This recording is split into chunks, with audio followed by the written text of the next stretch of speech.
Hi everyone, this is Harjeet Moore, Head of People for ESS, and I'm going to talk about our mental health first aiders. So in terms of the network, originally we launched this in December last year, sent out an email asking who wants to volunteer to become a mental health first aider, and the uptake has been absolutely fantastic. To date, we've trained about 100 people, and by the end of the year we will have around 180 people. It's been absolutely fantastic, the feedback that we've had on the course, in terms of not just how it's benefited the colleagues at work, but also how it's benefiting their people in their personal lives. And I'm really looking forward to kind of continuing this and kind of growing the network further and further as we progress. Thank you. So what are the benefits of having a mental health first aider in your business? Well, it's somebody who's trained and educated on spotting the signs of mental health conditions, but also trained and educated in understanding how to deal with people that may be struggling with mental health conditions. Most importantly, they know about active listening and where to signpost people to if they need further support and information. It's vital to us that we've got people in our business who are going to be proactive in starting to have conversations about mental health. So this is why we're celebrating those people that have already taken the plunge and joined our mental health first aider network. But what we really need to do is encourage more people to take up that responsibility of being a mental health first aider in their part of the business. All of the people that you're seeing today and we're speaking to today have, for whatever reason, got a passion for mental health. Let it be their own personal struggles or the struggles of loved ones or family members. This means that they're the perfect people to be encouraging conversations around mental health and being in your business to support you, to support your teams. As HSEQ manager for ESS in the energy sector, the safety and well-being of our people is paramount in my thoughts. In my role as a mental health first aider, my priority is offering support to our team members, a safe sounding board, someone to listen to without judgment, and provide useful tools and information to help deal with a wide range of mental well-being issues. Apart from me, there are many more mental health first aiders available within ESS and Compass, should you ever wish to talk to someone not associated with your specific sector. Details of the mental health first aiders are also housed within the You Matter portal, found in the My Learning section of Compass Connect. There you can find a wide range of resources, information, contact details for the Employee Assistance Programme, and a full suite of support resources to help with mental well-being, and it's available to all ESS and Compass team members. Remember, speak up, reach out whenever things are too much, utilise the support available to you. Remember, you're not alone. It really does help to talk. Good morning and welcome to today's live panel discussion. It's not going to be a discussion on Teams without some technical difficulties, so please bear with us. But I'm very, very happy that we are being able to put some time aside today, ahead of World Mental Health Day on Sunday, to just sit and talk about mental health. And even more exciting is that we've got some people in the room and we're not just doing this virtually as always. So I've got a great panel. First off, I've got Mark Webster, our MD. He's joining us. I've got Lauren Dash, who's a mental health first aider from the Wales and West Midlands region. We've got Carol Hurd, who is a mental health first aider for government services. We've got Harjeet Moore, the person that's been making all the mental health first aid training happen. So thank you. And we've got Victoria, who is from Hestia 6 in the East regions. And then joining us virtually, so you can't quite see them on the screen just yet, but we've got Alan Errington from Offshore, and we have got Stuart Palmer from the Southwest region. So we're just going to have a conversation around the table, and Stuart and Alan are going to jump into. And what we would like to do is get you guys to ask some questions of the panel. And at the end of it, we'll talk through those questions. And if you want to direct any one of those questions specifically at somebody, mention their names when you ask the question. Great stuff. So I'm going to start, as always, by going to Mark. Morning. Morning. How you doing? I'm good, thanks. How are you? Yeah, really good, thanks. We've had a nice morning so far. Some tea, some coffee, some cake. And new bottles. And new water bottles. Fantastic, thank you. So we've had many discussions over the last, since I've joined ESS, or come back to ESS, and we've been talking about mental health a lot. And I wanted to know from your opinion, why is it so important that we're investing the time and the money into having mental health first aiders in our business and talking about it more? It's about looking after our people. Like examples here. So we've got 7,200 people that are part of the Compass family. And what we've spoken about, we launched the wellness program, which is around the kind of 4 pillars of food, body, always forget all of them, mind and world. And as part of this, I think what's kind of been a big emphasis historically is about physical health. So we've kind of majored on that significantly. But I think our kind of reflections were, as we came out of COVID, which has been a really challenging time for everyone across all of our establishments over the last 20 months, is how we help individuals recover. And a big part of that is their own mental health. And what we couldn't do was have a blanket approach. Those steps needed to be taken individually across every single site. So that was the reason why we launched the Mental Health First Aiders programme. And it's completely volunteers. So it's absolutely fantastic. We've had over 100 people that we're celebrating. We've done the press launch today. So we've had over 100 people, and that's just the start. So by the end of this year, we're going to have over 160. And that programme will remain open forever. There is a single volunteer who wants to become part of it. That's wonderful. And we're seeing the impact already as we've come through COVID, and we've starting to get people back into the business who might have been off for a period of time. And people are adjusting to reopening the world, aren't they? And just having some conversations with everyone today, these sorts of moments where we take time out and we talk about mental health are very, very valuable.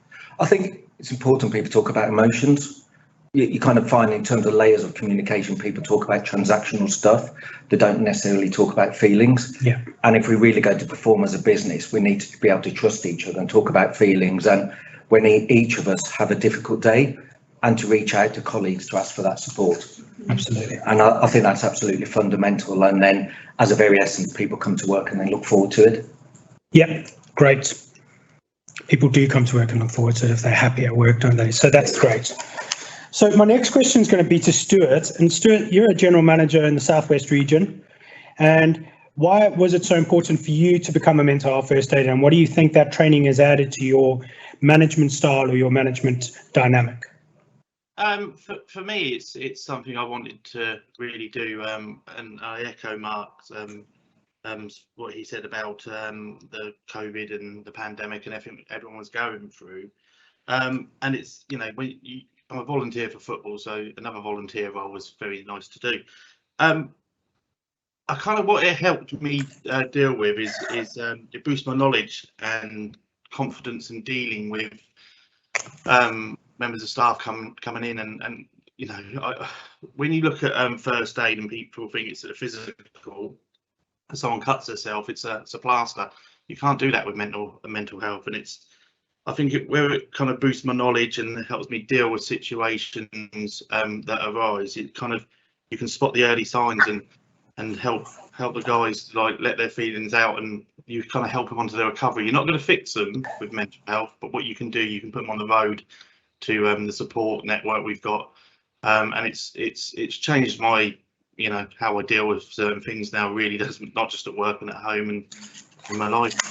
Really helped me in my role massively. And Stuart, when I came down to site and we spoke a few months ago, you told me about a few scenarios where you've actually been able to spot people who are struggling a little bit more just because of their change in their behaviour, and that was down to the training that you'd had. Yeah, usually it's and you know, typical managers, you know, someone starts ranting and raving and you kind of, okay, let's kind of pass it off and speak, but now you kind of, and great word there about feelings and listening is so important. And we had a few issues, and obviously I won't go into it, but we're coming out the other side and spotting some of the training I had over the 4 parts of the training made me spot those signs, and now the said person which I spotted the sign is working with me, and we're working really well together. So, you know, putting them in the right place. So that really helped, and I wouldn't have known anything about that if I haven't done the training. Great, thanks, Stuart. I'm going to go to our other virtual guest straight away, and Alan. Alan, thank you for joining us all the way from Scotland. Obviously, we're having this special panel discussion in the lead up to World Mental Health Day on Sunday, the 10th of October. What do you think the benefits are of having awareness days like this for mental health? Hi, Evan. Thanks for speaking to me. I think with the because mental health itself, it's such a serious impact on individuals, and obviously our employees, also their communities and their families at home. The mental health campaigns, effective mental health campaigns, they're really vital. They're vital to drive the awareness, educating the people, educate our people, making sure they understand its availability of support. I think this year's theme is about the inequalities of mental well-being and the provision of that. So that in itself is a subject that people may not be aware of, and our teams in the offshore environment, and obviously in that environment, but away from their families a lot. I think the most effective way of making sure that they're in the right frame of mind is to make sure we communicate. Those campaigns are really vital in that way. I think the stigma's got to be removed from the whole mental well-being issues, and that stigma, we always think, oh, it's just about mental illness, it's mental well-being. The stigma is not just about the name, it's about affecting our people's physical and mental health. The stigma can also affect their educational opportunities, future earnings, all that sort of stuff is key to making sure that we're addressing what affects their families and their loved ones, as well as our individual team members. Yeah, I think they're vital. Certainly this year's is a really poignant campaign in terms of looking at those inequalities across the board, not just in our country, but countries across the globe. Yeah, and I mean, the stigma is definitely still there. I'd like to believe that we're breaking down that stigma. What would you say in terms of the world of catering and hospitality? I mean, chefs historically are not great at talking about their feelings and sharing that. What would you say? Have you seen an improvement there? Yeah, very much so. Evan, there's certainly personal effects of people reaching out to me, reaching out to some of our own chef managers in the workplace in the last certainly 18 months. Chefs, I'm a chef myself. Yeah, we don't talk very easily, and it took me a long time to raise my own issues and personal depression issues I've had for a long time.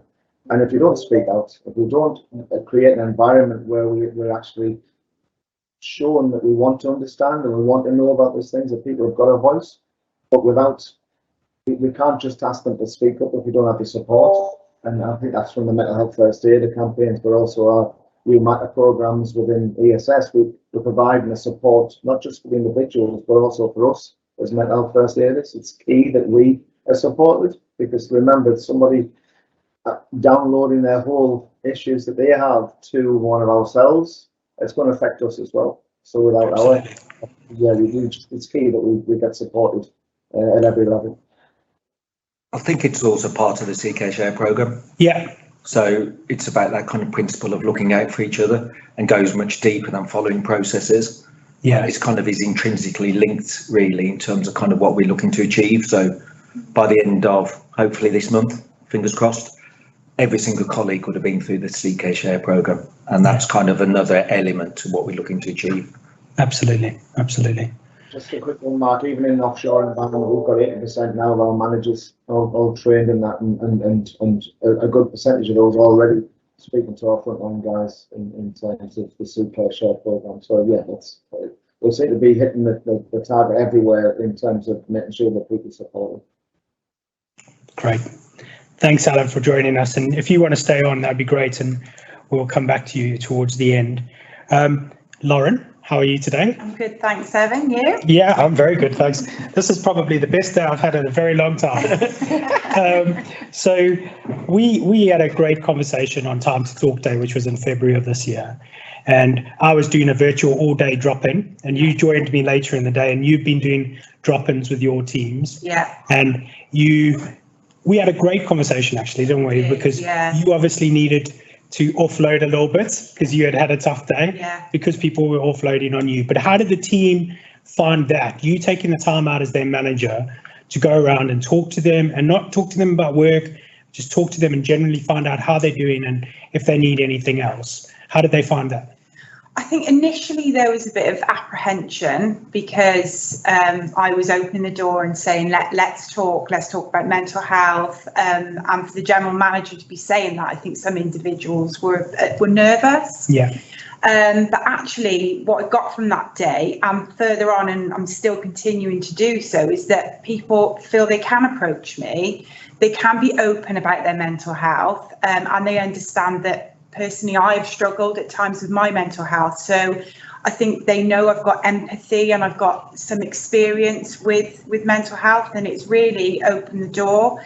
And there's been a couple of individuals that I've really helped, and for me that's what I've taken away from that. To be able to help even just one person has been fantastic. Yeah, and I think that's one of the things we set out with at the beginning of this whole idea of getting the mental health first aid network was, if we can help one of our team members, then we've done the job. Yeah. I think it's safe to just say we've successfully done the job there. Yeah. I'm going to carry on doing that. And you say you're still ongoing with that? Yeah. Still having conversations, still checking in with the teams? Yeah, I've actually had individuals that approached me since then and said I didn't feel comfortable enough at that time, but from speaking to other team members, you've really helped them. So now I'm ready to open up and chat. And you're not doing anything. I'm just listening. I'm not giving them advice. I might point them in the right direction of a support network or something like that, but actually you're just listening. Yep. And that helps. And it's so satisfying to see and somebody change and progress and become happier. The satisfaction I've taken away from that is massive. Yeah, it's huge. Good. And who's supporting you? Are you getting support? You guys. That's great. Thank you so much. Carol, you're one of our mental health first aiders that are a regional manager. So your role is a lot wider. You're interacting with a lot more people. Have you seen a change in the way that people are talking about mental health, and have we grown the network sufficiently? And do you think what benefits do you think you've seen from the network so far? Okay, so yes, we've seen a great change. Actually, the course itself, I get a lot of questions about what's it about, what do you talk about, would I enjoy it? So obviously lots of inquisitive colleagues. So much we will shortly have got over a dozen people that have done the course, and if that equates to over 10% of my team. Wow. So that's quite a lot, and we've still got some that are coming on board now because they've listened to what we've all done. We initially had mostly females, but we've just got one male that's just completed the course. So that now has the benefits of obviously offering people that you can talk to a male and a female. So obviously that's great, and that obviously definitely helps. Why do you think more females came forward? I don't know really. I think it's just because we like talking. You know what males are like? They don't like to often open up. But obviously this guy, I'm not going to go into detail, but this guy, it really has helped him. So I know now that you can go on and talk to other males in our units. And obviously, because I run two different contracts, we can cross contracts too. So basically, if somebody doesn't feel comfortable talking in their own unit, we can obviously switch and move them across, even if it's a telephone call, or we can get them across to units. It's not a problem, and it's just great to encourage. It's okay to not be okay. But obviously, benefits wise, the subject is no longer taboo. It's not embarrassing and it's not taboo. And obviously in some units, it's getting to be a bit of a run-of-the-mill conversation. I was in one the other day, and it was just, we were all just talking about mental health. And you wouldn't have had that, would you? Even 2 or 3 years ago. So, it's absolutely brilliant. We've got more staff opening up, which gives us a bit more like a family-like feel, if that sounds okay. And many just say it's just about sharing bad, worrying, stressful situations, and gives them a bit of a friend to work through whatever they're going through. Because sometimes before the mental health first aider days, it would have been a very lonely time for that person. Yeah. And perhaps could have had much worse outcome. Yeah. Yeah. They're not only open up now about work issues, it's home issues as well. So really nothing is out of bounds. Yeah. You know, we know lots of things now, and it is all, you know, we just want to say that it is all confidential as well. Yeah. You know, what anybody tells me, you know, I'm not going to go around and tell everybody else. Yeah. You know, we need to get that across, I think, so Yeah. to give people that. We've used the wellness team to spend an afternoon in a site where, in this particular site, all the staff were struggling with, it was about the pandemic, but it was to do with the work with pandemic. And obviously this site was a really, really busy site pre-COVID, and it had got to so it wasn't, so these staff were really, really struggling. So it affects people in different ways, doesn't it? And then just recently, one member of staff had said to me that it's brought her to realise that there are lots of folks out there with the same issues, and she didn't realise that at all. And that she just felt better knowing that other people were having those same problems, and maybe then she could help them, which is absolutely music to your ears, isn't it? Yeah. So just a few, many benefits, as you'll agree. Absolutely. Yeah. Thanks, Carol. That's wonderful. I probably talked too much. No, you didn't talk too much. We've got loads of time. There's no rush today. So, Victoria, thank you for being here. How are you doing? All right, thank you. Good morning. Good morning. Just like everyone else, you went through the mental health first aider training. Firstly, why did you want to become a mental health first aider? And then how did you find the actual course itself? Okay, so I wanted to be a mental health first aider because, firstly, what an opportunity. I love to learn, and it's a subject that I was already passionate about. I was already engaging with conversations with the team, but they were saying, can I grab 5 minutes? And I think that's probably where it would have just finished, would have been that quick chat. I was very good at empathy, great at listening, but I might not have had the confidence or the knowledge actually to support them and take it any further. And it has given me the confidence and the tools. You get the book and the brochure, and you can refer back to that. And actually, it's the confidence that I've got from the course that has enabled us to roll out something called Together Tuesday. Okay. So we open our cafe on a Tuesday, and we welcome anybody that wishes to come for a coffee and a chat. So we're on our 4th week now, and we've got organisations like SAFA, the Hub, the Hive, the Padres, and they're actually all wanting to come together because we've all got this one goal. We've got quite a big deployment at the moment, so we've got many of our teams that need that support. So that's outstanding, and we have made a difference to quite a few people. And like you say, the satisfaction you get from that, from having this person come in and sharing their story and their struggles, and that's the thing. Everybody has a story. Yeah. And I think it's so important that actually, if you relay your story to them, they're already easy. You know what? I'm quite comfortable sharing mine because you've actually shared yours. So yes, and in regards to the course itself, Keith delivered it fantastically. Yeah.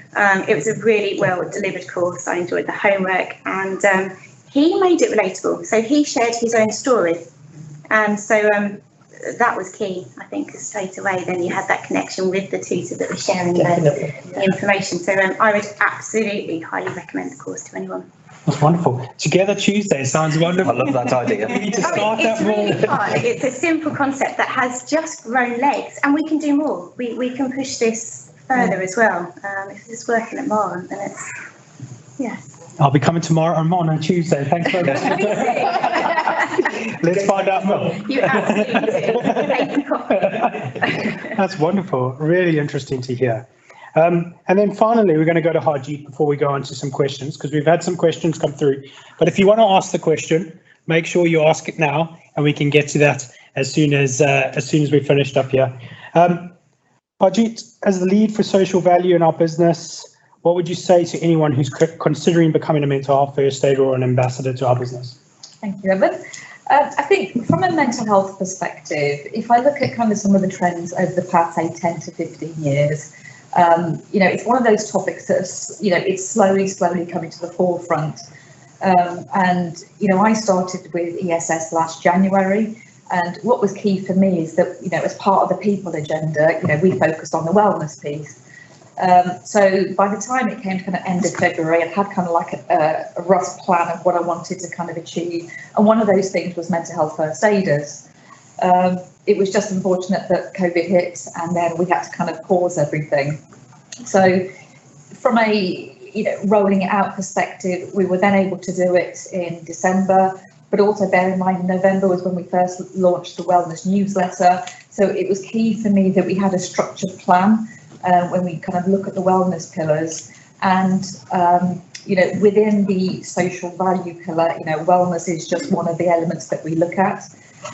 So when I kind of went out in December and said, who wants to become a volunteer, I wasn't expecting the response that I received.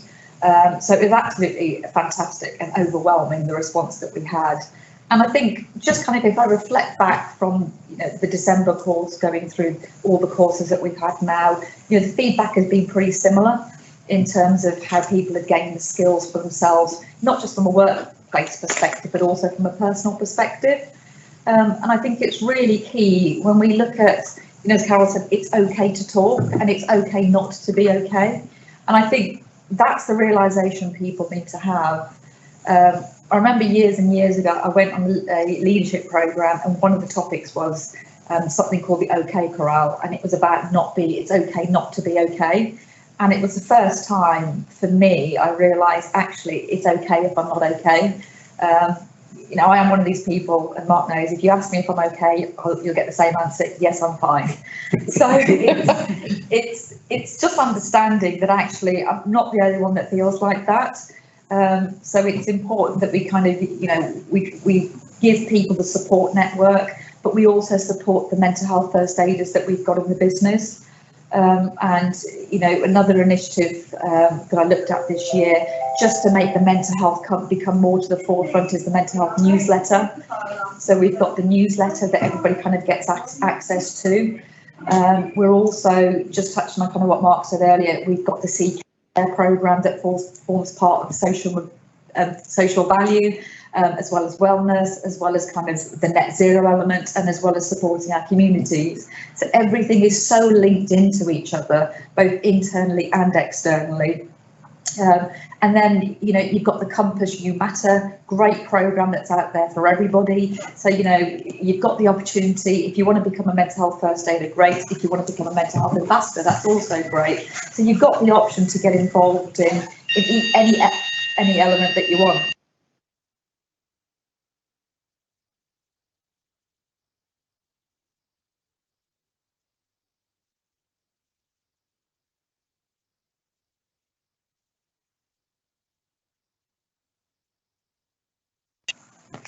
Okay. Sorry, just had to stop for the fire alarm. My last point, I've finished. So in terms of other kind of, areas that we're looking at, some of you will know that we partner with a number of charities throughout ESS. So we've got specific ones for offshore and a couple of specific for defence. We are just working through a new partnership with Mental Health UK, and that will be kind of led by the Government Services Division. But what we will also do is look at how we can roll that out across ESS. So there'll be lots more kind of materials, a lot more signposting and kind of just availability for all. So I would definitely encourage anyone that wants to become a mental health first aider, drop me a note and we'll get you booked onto one of our courses. Interesting you've said that, because one of the questions we've had is, will there be a communication issued that we're able to share with our teams to let them know that there is mental health first aid courses available? Yep. So we'll put together a poster or something like that so that we can share that with our teams and let them know that we've got something available for them.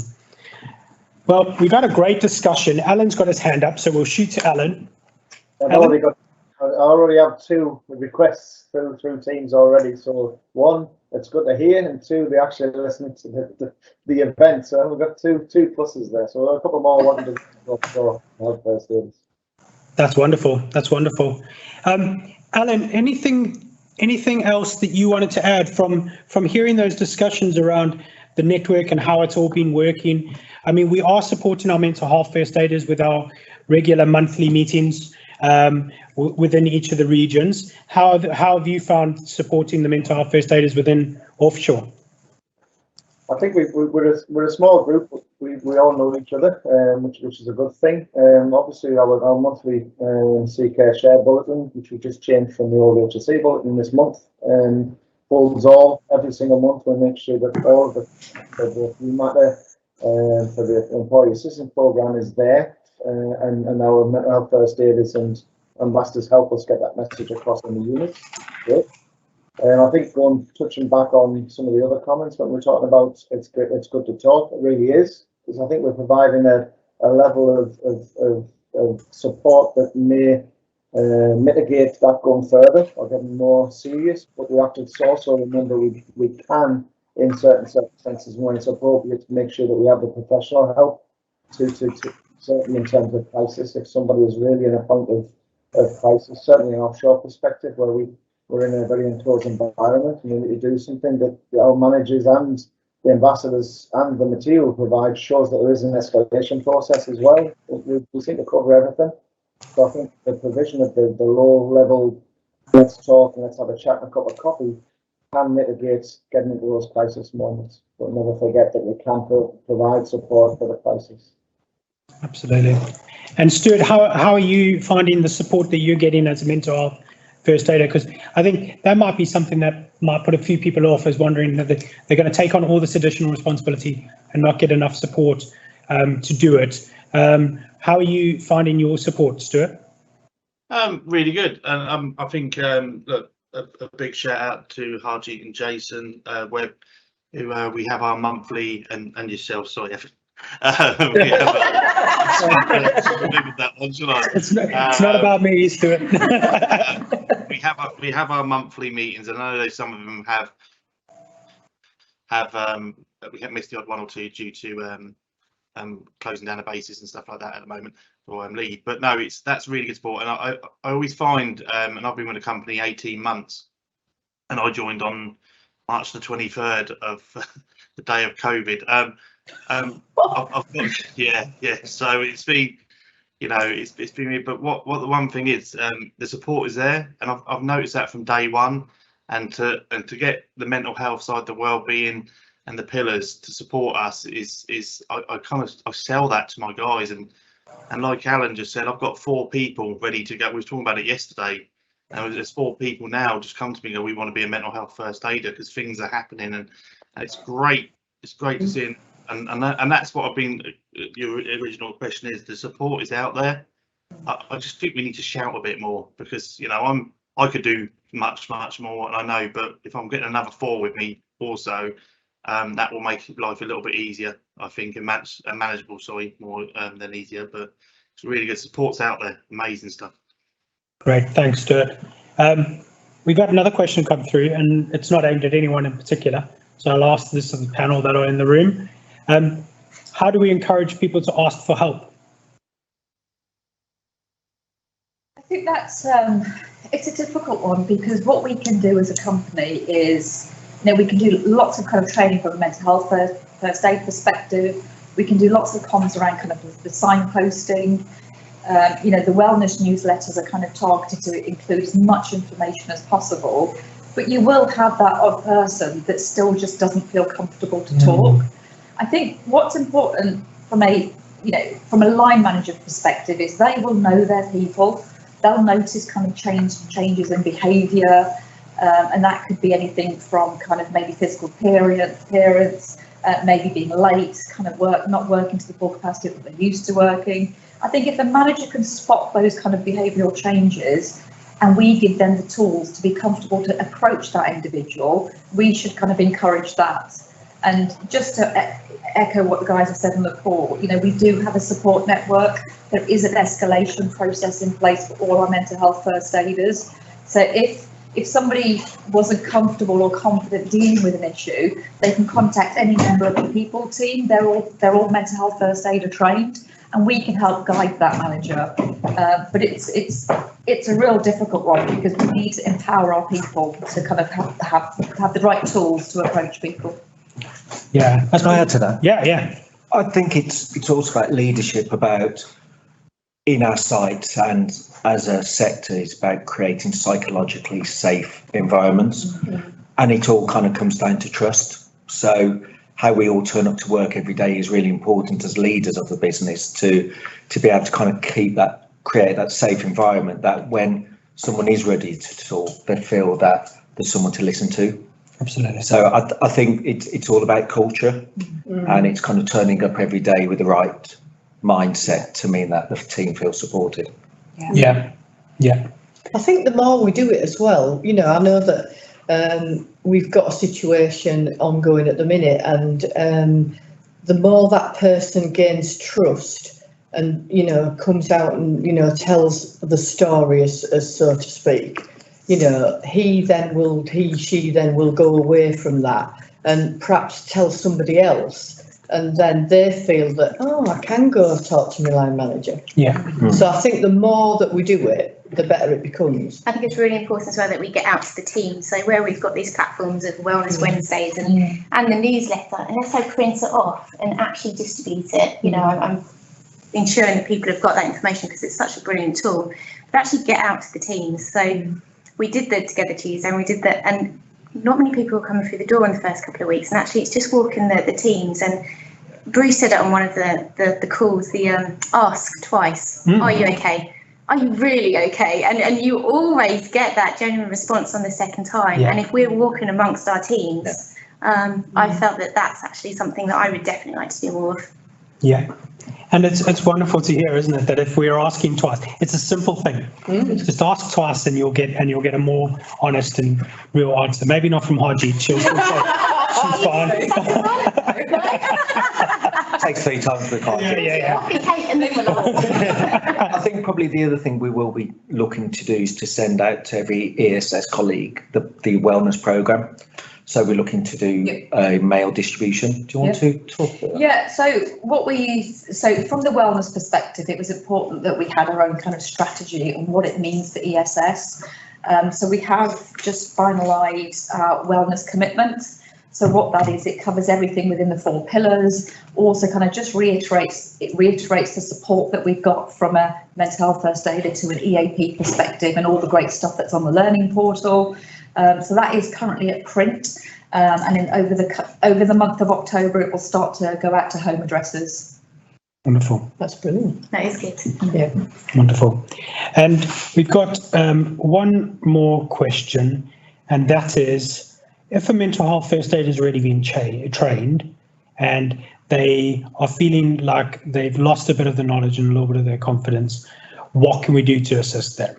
So then that's a great question. Anyone felt that? Anyone experienced that? I have my books, so I quite like a book. I like to read it, and I do like to highlight things that I want to revisit. So I think following the course, having the books that you get, and I mean, I'm talking, it's quite a substantial manual, isn't it? And it really can guide you through. I tend to refer back to that, and that's how I refresh my knowledge. And also pick up the phone. We've got 3 mental health first aiders at Marham, so we can bounce off each other. And if we're opening it up to a bigger forum, then I can pick up the phone to somebody else within that network. And I think that's one thing we maybe need to get across, is that whilst it's great to have people within your units and within your subsectors or your regions, the network is far bigger. We've got over 100 now, which is still mind-boggling to me. So we've got so many people that you can reach out to, and that's the key thing we need to remember, is that as mental health first aiders, we're not alone, and we can reach out to each other. Every course I've been to on the graduation at the end of the week, you kind of see the kind of personal connections that everyone's formed at the end of the course. So I think I'd reach out to one of those colleagues if you want to kind of ask for advice. I think it's important as well, if you're in a situation with a colleague and they're needing some advice, you don't have to give that there and then. And it's okay to say, I've done the course a while ago, but actually I need to kind of refresh on that element and let's catch up again. So because every situation is different as well, and it can be really complex. So just refer back to the book when you can and pick up the phone. There's so many reasons. Well, the question itself, don't sit in silence as well, thinking, oh, I've forgotten that and I don't know what to tell anybody. So perhaps just be honest, or speak to your line manager and just say that you've got a situation and, you know, somebody's asking for some help. Is it okay if I take the afternoon out tomorrow to really study? And I'm sure that any of us would say, yeah, that's absolutely fine. I mean, we should be asking twice of ourselves too. We've had another question come through. Stuart wants to add something. Sorry, just something I've just picked up there is you do forget stuff, and I'm probably the best. My wife would tell you I forget a lot of stuff. But what I would say is my ops director, Warren, it's always on the agenda. If you don't know something, and it's a bit of a masterstroke getting the ops directors mental health trained and all, because they're always asked, the questions get asked all the time. If you don't know something, that's a really important network. So I'd really echo that also. Yeah, thanks, Stuart. Yeah, we've had another question come through, just as Stuart was asking that, feeding in there. And that question is around maybe an email signature campaign promoting the mental health options. So putting on the mental health first aider badge, things like that. But one thing I can share today, hot off the press, is that all of our mental health first aiders will be receiving a pin badge to say that they are a mental health first aider and they've got time to talk. And those will be coming out in the next couple of weeks. Well, we're hoping to have them ready today, but COVID, So all of our mental health first aiders, you look out for it in the post. You'll be getting some goodies. Might even include a water bottle or two with you. So yeah, we'll be sharing that so we can encourage our people to ask the right people in the units. But yeah, definitely can look at simply adding our mental health first aider badge or something like that. Yeah, so we started to look at this earlier this year, particularly kind of when you become a mental health first aider, having it on your e-signature. It's definitely something we're looking at. The only reason we've not done it yet is because you might have noticed that we've recently rebranded. So we've just kind of worked through standardising all the footers, but it's absolutely something that we'll look at. What we could look at is refreshing the footer and promoting mental health first aider courses. We'll look at that. There we go. You asked and you shall receive. There we go. That's how it goes. Just before we wrap up, I'm going to come back to Mark. Mark, today's a special day for us because we are taking the time out and we've got a bit of an event planned in terms of mental health. And we had a good conversation this morning, again, about mental health, because that's what we talk about a lot. It's either mental health or safety with us too. And one thing that really resonated with me was how easy it was to have a conversation with you about mental health. And I think everyone who's been here today has been able to have a catch up and chat with you. What makes you happy about all the great work that we're doing, and why do you want us to carry on doing all the great stuff that we're doing? I've been with the Compass for 18 years and I love the organisation, but probably I've been in this role for 4 years, and I'd probably say this is probably one of the greatest achievements because it's about culture and about creating values, and it's about creating a family where everyone looks out for each other. So it's kind of a grassroots movement, and I think it's a statement of value of what we represent as an organisation. And we're such a disparate organisation. We go from Aberdeen to the Netherlands to Coldrose to kind of far reaches of Wales and the East. Therefore, it's quite a difficult organisation to get your arms around. So how you do that is by creating these kind of programmes and connecting people together. And that's kind of why we've done it, really. I think I just want to say thank you.